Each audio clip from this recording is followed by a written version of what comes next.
TMT yangilingiz muborak bo'lsin desa, kofir bo'ladi. Saniki muborak desa, bu ham kofir bo'ladi. Doim yangilar arafasida mana shu gap chiqadi. Kofirsan degan so'zni kofirga ham aytib bo'lmaydi.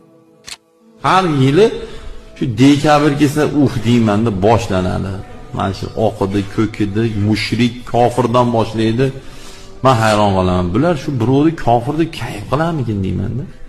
Allohning guvohligida aytaman. Agar shu harom bo'lsa, erkak basman shu yerda harom deb aytmasam. Musulmon, o'zbek o'zining milliyligi, madaniyati bor bo'lgan bir millatimiz. Bu musulmonlarning bayrami emasligi hammamizga ma'lum-ku. Nahotki shuni ham tushunishmasa. Mana shunaqa bayram qilib turgan paytda o'lib qolmasin deymiz. Aks holda jahannamga ketib qoladi. Shuning uchun birodarlar, tug'ilgan kunlar, mana yaqin qoldi yangi yillar, Valentin kunlar musulmonlarga yarashmaydi bu narsa.